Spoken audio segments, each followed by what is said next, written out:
नमस्ते बच्चों, CLES के CBSE स्कूल चिकोड़ी कक्षा 9वीं में एक बार फिर से आप सभी का स्वागत करती हूँ। आई होप कि बच्चों आप सब लोग ठीक और स्वस्थ हों। तो बच्चों आज की इस कक्षा में हम पढ़ने जा रहे हैं स्पर्श भाग 1 से दूसरा पार्ट एवरेस्ट मेरी शिखर यात्रा, और जिसकी लेखिका है बचेंद्री पाल। बचेंद्री पाल को एवरेस्ट पर चढ़ने वाली पहली भारतीय महिला का सम्मान प्राप्त है, और इस पाठ में बचेंद्री पाल की आत्मकथा है। तो बच्चों एवरेस्ट मेरी शिखर यात्रा इस पाठ के माध्यम से बचेंद्री पाल की एवरेस्ट की चढ़ाई और उनका पहला भारतीय महिला का पर्वतारोही का सम्मान का सफर जो है इस पाठ के माध्यम से हम क्या करने जा रहे हैं, देखने जा रहे हैं। तो सबसे पहले इनका परिचय हम देखते हैं बच्चों, उसके बाद हम पाठ की तरफ बढ़ेंगे। तो देखिए बचेंद्री पाल का जन्म जो है उत्तरांचल के चमोली जिले में बंपा गांव में 24 मई 1954 को हुआ है। यहाँ पर लिखती हूँ, देखिए बचेंद्री पाल का जो जन्म है 24 मई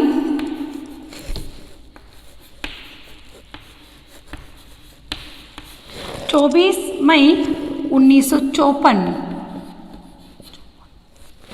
को बंपा गांव, यानी कि यहाँ पर देखती हूँ, देखिए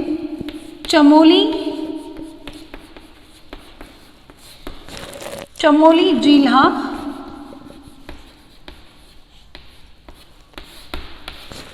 बंपा गांव, ठीक है, बंपा गांव में उनका जन्म हुआ। उनकी माँ जो है, माँ का नाम जो है, देखिए माता का नाम हंसा देगी,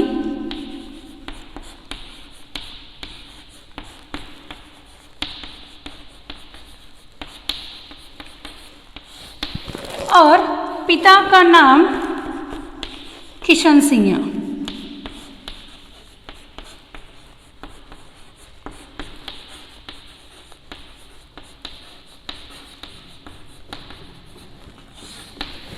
किशन सिंह, और इन दोनों की बचेंद्री पाल जो है वो तीसरी संतान है। पिता पढ़ाई का खर्च उठाने में असमर्थ थे, अतः बचेंद्री को 8वीं से आगे की पढ़ाई का खर्चा सिलाई कढ़ाई करके जुटाना पड़ा। देखो इनकी जो परिस्थिति थी वो अच्छी नहीं थी, और आगे का जो हमारा एजुकेशन है, जो शिक्षा है, उसे भी उन्हें पूरा करना था, लेकिन उनके पिताजी उनका खर्चा उठाने में असमर्थ थे, वो खर्चा उठा नहीं सकते थे। लेकिन हंसा देगी जो है वो 8वीं कक्षा से ही सिलाई कढ़ाई कर कर अपनी पढ़ाई उन्होंने पूरी की, और उनका एजुकेशन ही देखिए, उन्होंने संस्कृत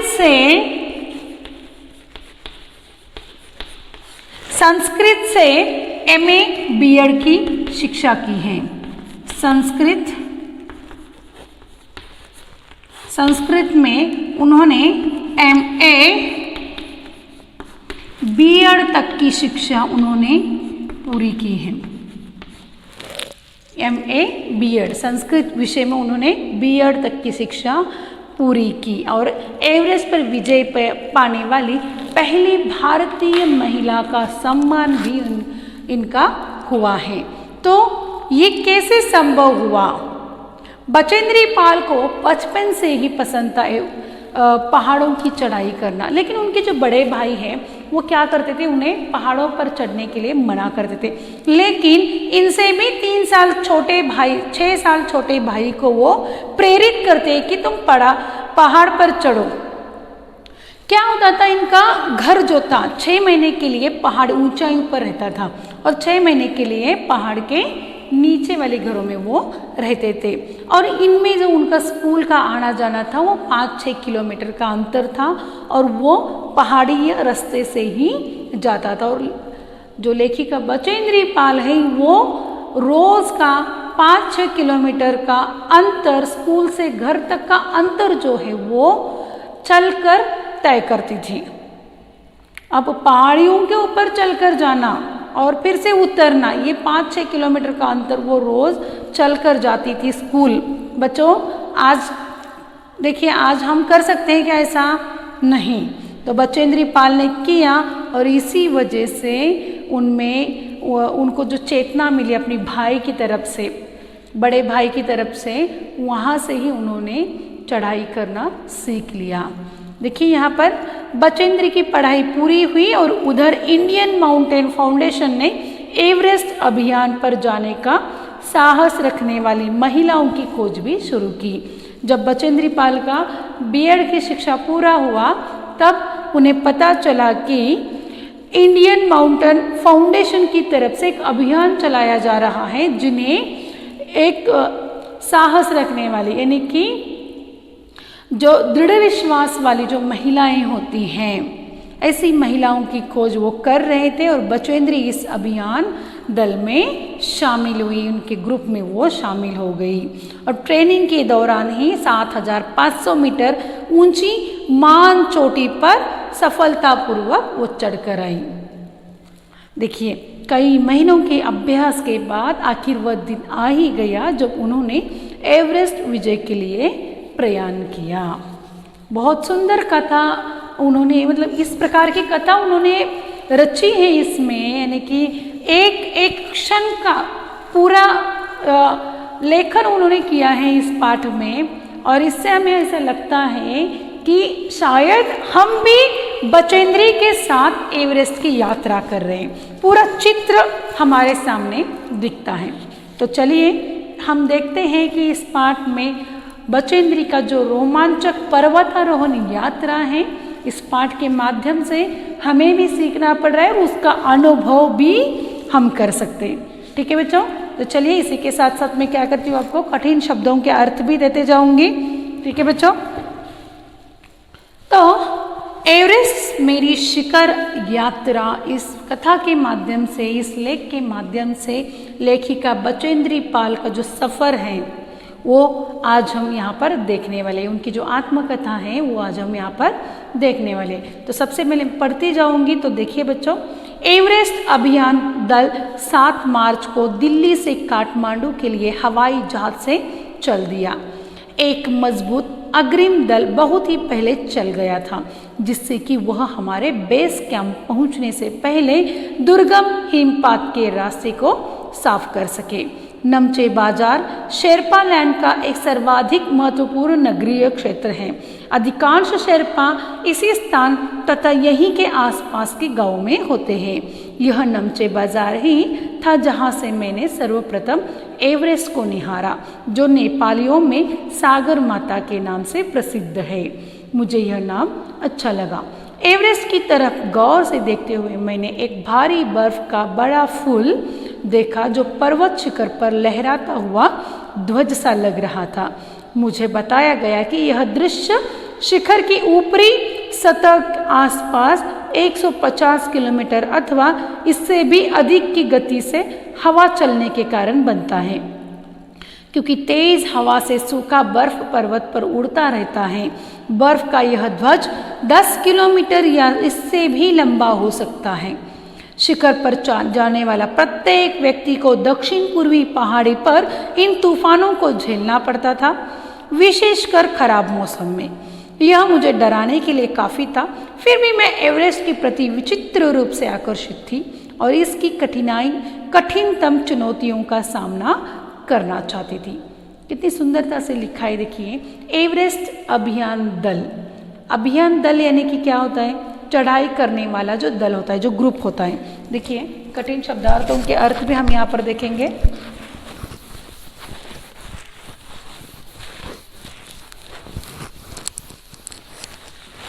जिससे क्या हो जाएगी, आपको समझने में आसानी हो जाएगी।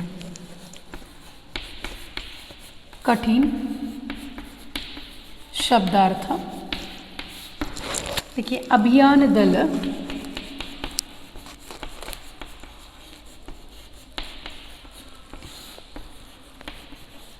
अभियान दल यानी कि चढ़ाई करने वाला दल।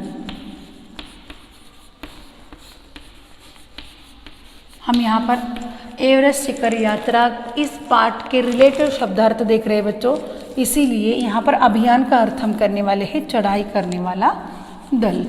अभियान अलग अलग होते हैं बच्चों।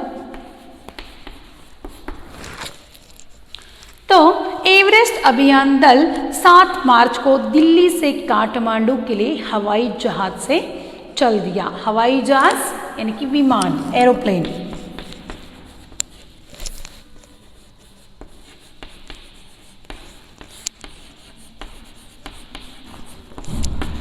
विमान, इसका अर्थ क्या है? विमान। एक मजबूत अग्रिम दल बहुत पहले ही चल गया था, जिससे कि वह हमारे बेस कैंप पहुंचने से पहले दुर्गम हिमपात के रास्ते को साफ कर सके। अग्रिम यानी कि पहला। अग्रिम का अर्थ क्या है? पहला।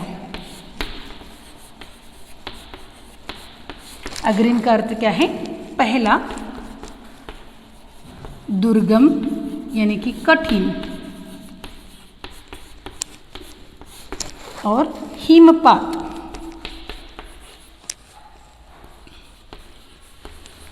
हिमपात यानी कि बर्फ का गिरना,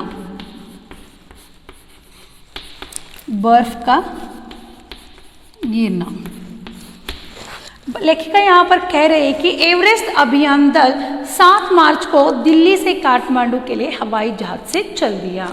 जब इनका एक दिन फिक्स हुआ कि एवरेस्ट की चढ़ाई करनी है, तो वो जो अभियान दल था, यानी कि उनका जो चढ़ाई करने वाला जो दल था, उनका जो ग्रुप था, वो क्या करते? दिल्ली से काठमांडू कहाँ पर जाते? कैसे जाते हैं? हवाई जहाज से, यानी कि विमान से जाते हैं। एक मजबूत अग्रिम दल बहुत ही पहले चला गया था, जिससे कि वह हमारे बेस कैंप पहुंचने से पहले दुर्गम हिमपात के रास्ते को साफ कर रहा था। लेखिका यहाँ पर क्या कह रही हैं कि एक मजबूत, एक स्ट्रॉन्ग जो दल है, जो ग्रुप है, इनसे पहले चला गया था, जिससे क्या हुआ? इनके बेस कैंप तक पहुंचने तक क्या हुआ? इनको रास्ता उन्होंने साफ कर दिया। कठिन बर्फ के गिरने वाले, बर्फ हमेशा गिरता रहता है, तो उस कठिन बर्फ गिरता है ना, उसको साफ करने के लिए वो पहले ही वो दल कहाँ गया था? निकल चुका था। नमचे बाजार शेरपा लैंड का एक सर्वाधिक महत्वपूर्ण क्षेत्र है। अब नमचे बाजार ये जो है नेपाली गांव है। क्या है? नेपाली गांव, नमचे बाजार।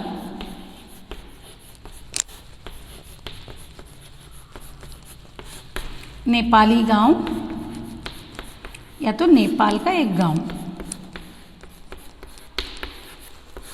नेपाली गांव। और उसी के साथ साथ शेरपा यानी कि शेरपा, देखिए शेरपा का होता है नेपाली पर्वतारोही गाइड।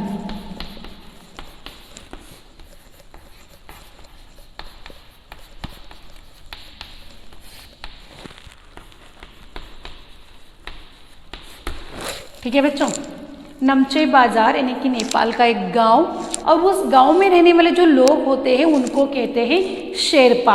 और ये जो लोग होते हैं, जो पर्वतारोही होते हैं, उनको खाना पीना या तो उन सबको कैस गाइड करते हैं शेरपा लोग, मदद करते हैं। ठीक है, तो लेखिका कहती है, देखिए, नमचे बाजार शेरपा लैंड का एक सर्वाधिक महत्वपूर्ण नगरीय क्षेत्र है। शेरपा लोग जहाँ पर रहते हैं उसको नमचे बाजार कहा जाता है। समझ में आया? अधिकांश शेरपा इसी स्थान तथा यहीं के आसपास के गांव में होते हैं। इनके जो गाइड होते हैं, पर्वतारोही के गाइड जो होते हैं, जो खाना पीना पहुंचाने का काम करते हैं या तो उनको गाइड करते हैं, ऐसे जो शेरपा हैं अधिकतम यानी कि ज़्यादातर जो शेरपा हैं वो कहाँ रहते हैं? नमचे बाजार में रहते हैं। ठीक है, या तो आसपास के दूसरे गाँव में। इसी स्थान या आसपास के गाँव के होते हैं। यह नमचे बाजार ही था जहाँ से मैंने सर्वप्रथम एवरेस्ट को निहारा। निहारा यानी कि देखना। लेखिका सर्वप्रथम कहाँ से निहारती है? कहाँ से एवरेस्ट को देखती है? नमचे बाजार से। कहाँ से देखती है? नमचे बाजार से सर्वप्रथम एवरेस्ट पर्वत को वो देखती हैं। और जहाँ नेपालिया उसको क्या कहते हैं? एवरेस्ट शिखर के सागर माथा। और ये लेखिका को बहुत अच्छा लगा। नेपाली लोग एवरेस्ट शिखर को जो शिखर को क्या कहते हैं? सागर माथा। ठीक है, एवरेस्ट की तरफ गौर से देखते हुए मैंने एक भारी बर्फ का बड़ा फूल यानी कि प्लूम देखा जो पर्वत शिखर पर लहराता एक ध्वज सा लग रहा था। प्लूम यानी कि बर्फ जो गिरता है, गिरते गिरते वो कैसा दिखता है, एक फूल की तरह आकार लेता है। जो बर्फ शिखर से गिरता है वो गिरते वक्त क्या होता है, एक फूल की तरह आकार लेता है, उसको प्लूम बोलते हैं। तो लेखिका भी यह कह रही है कि एवरेस्ट की तरफ वो देख रही थी, जब देखती है तब उन्हें दिखाई देता है कि एक बहुत बड़ा सा पर्वत का भारी बर्फ जो है वो नीचे गिर रहा है और वो कैसे दिख रहा है, एक फूल की तरह दिख रहा है जो पर्वत शिखर पर लहराता एक ध्वज से लग रहा था। शिखर से नीचे आते वक्त वो बर्फ कैसे लग रहा था लेखिका को, एक ध्वज जैसा लग रहा था। मुझे बताया गया कि यह दृश्य शिखर की ऊपरी सतह के आसपास 150 किलोमीटर अथवा इससे भी अधिक गति से हवा चलने पर बनती है। तो देखिए ध्वज यानी कि झंडा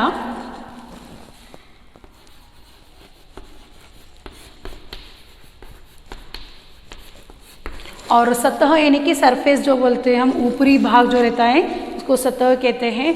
तो लेखिका कहती है कि उन्हें बताया गया कि ये जो बर्फ गिर रहा था वो कैसे लग रहा था कि एक ध्वज जैसा लग रहा था, और उन्हें बताया गया है कि ये कैसे होता है, तो 1 से 50 किलोमीटर तेजी से जब हवा निकलती है तभी यह इस प्रकार से बर्फ नीचे आता है और 10 किलोमीटर का ये ध्वज का आकार लेती है।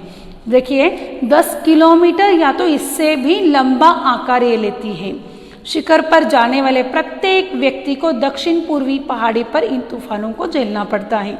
अभी दक्षिण पूर्वी पहाड़ी जो है वो नेपाल में है और उत्तरी भाग जो है वो तिब्बत में आता है। ठीक है बच्चों, अब ये लेखिका कह रही कि जो बर्फ गिर रहा था वो 1 से 50 किलोमीटर तेजी से जब हवा चल रही थी इसके कारण वो गिर रहा था, और ये जो ध्वज का आकार जो उसने लिया था वो किस प्रकार लिया था कि कितनी दूरी तक रहता था, तो ये 10 किलोमीटर है तो उससे भी लंबा वो रहता है। शिखर पर जाने वाले प्रत्येक व्यक्ति को दक्षिणी पूर्वी पहाड़ी इन तूफानों का सामना करना पड़ता था। विशेषकर अगर खराब मौसम रहा तो इस प्रकार का बर्फ गिरना, इस प्रकार का मौसम मतलब इस प्रकार के तूफानों को उनको सामना करना पड़ता था। मुझे डराने के लिए ये काफ़ी था। ये जो देख रही थी तो उससे मैं डर जाती थी, लेकिन फिर भी मैं एवरेस्ट के प्रति विचित्र रूप से आकर्षित थी। विचित्र यानी कि विशेष, आकर्षित यानी मुग्ध, विचित्र का अर्थ होता है विशेष। हम यहाँ पर इसका अर्थ क्या ले रहे हैं विचित्र का, विचित्र यानी कि अनोखा होता है बच्चों, लेकिन हम इस पाठ में इसका अर्थ लेंगे विशेष रूप से आकर्षित यानी कि मुग्ध।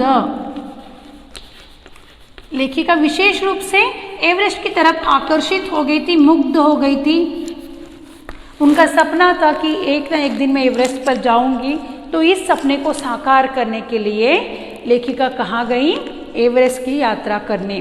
तो लेखिका को एक विशेष रूप से इसकी कठिनतम एवरेस्ट की जो कठिनतम चुनौतियां हैं, जो चैलेंजेस हैं, उसका सामना वो करना चाहती थी। कितना दृढ़ विश्वास है। ये विश्वास अगर हमें परीक्षा में भी आया तो भी बहुत काफ़ी है बच्चों। ठीक है, ये इस आपकी कक्षा में इस पाठ को क्यों दिया गया है, तो बिचेंद्र पाल ने किस प्रकार की चुनौतियों को स्वीकार कर एवरेस्ट की यात्रा कंप्लीट की है। आपके मन में भी साहस निर्माण होना चाहिए। ठीक है, समझ में आ रहा है आपको। तो देखिए आगे, जब हम 26 मार्च को पेरिस पहुंचे, हमें हिमस्खलन के कारण हुई एक शेरपा कुली की मृत्यु का दुखद समाचार मिला। देखिए जब वो पेरिस पहुंचते हैं सब 26 मार्च को जब वो पेरिस पहुंचे तो उन्हें पता चला कि हिमस्खलन यानी कि बर्फ का टूटना या खिसकना, बर्फ ऊपर से अगर टूट गया तो वहाँ पर जो भी रहेंगे तो उनके साथ कुछ भी दुर्घटना हो सकती है। तो लेखिका को एक पता चला कि बर्फ के टूटने की वजह से एक शेरपा यानी कि वो शेरपा जो मैंने बोला कि गाइड, जो नेपाली गाइड होते, उनमें से एक कुली की मृत्यु हो गई। खुम्बू हिमपात पर जाने वाले अभियान दल के रास्ते के बाईं तरफ सीधी पहाड़ी के धसकने से लोस्से की ओर से एक बहुत बड़ी बर्फ की चट्टान नीचे खिसक आई थी। अब लोत्से जो है वो एवरेस्ट के पर्वत शिखर में आता है। लोत्से ये भी क्या है, एक पर्वत का नाम है। तो लेखिका कहती है कि खुम्बू हिमपात पर जाने वाले अभियान दल के रास्ते के बाईं तरफ से सीधी पहाड़ी के घसकने से, उनके अभियान जो उनका ग्रुप था उसके बाईं तरफ से पहाड़ी के मतलब जो बर्फ खिसका तो लोस्से की ओर से एक बहुत बड़ी बर्फ की चट्टान नीचे खिसक गई। वो लोस्से जो पर्वत था वहां से क्या हुआ, जो बर्फ की चट्टान थी वो नीचे आई। 16 शेरपा कुलियों के दल में से एक की मृत्यु हो गई और 4 घायल हुए। ये जो दुर्घटना हुई, इस दुर्घटना के कारण 16 लोग शेरपा लोग जो थे, 16 कुली यानी कि जो गाइड थे, उनमें से कुछ घायल हो गए और एक की मृत्यु हो गई। इस समाचार के कारण दल के सदस्यों के चेहरे पर छाए अवसाद, अवसाद यानी कि उदासी, अवसाद यानी कि क्या, उदासी। दल के सभी जो मेंबर थे, जो सदस्य थे, उन सभी के ऊपर क्या हुआ, उदासी छा गई। लेकिन उनके जो नेता हैं, नेता कर्नल खुल्लर ने स्पष्ट किया कि एवरेस्ट जैसे महान अभियान में खतरों को और कभी कभी तो मृत्यु भी आदमी को सहज भाव से स्वीकार करनी चाहिए। ठीक है बच्चों, अब यहाँ पर लेखिका क्या कह रही हैं कि उनके जो नेता हैं कर्नल खुल्लर, उन्होंने क्या किया, अगर हम एवरेस्ट जैसे महाअभियान में शामिल हो गए हैं तो मृत्यु को भी अपनाना पड़ेगा, स्वीकार करना पड़ेगा। इस प्रकार का मनोबल उनके मन में भरते हैं और इसी के साथ लेखिका भी अपना दृढ़ विश्वास के साथ एवरेस्ट की चढ़ाई के लिए शुरुआत करती है। अब आज के लिए बस हम यहीं पर ख़त्म करते हैं बच्चों क्लास। अगले क्लास में बचेंद्री पाल की मेरी शिखर यात्रा का अनुभव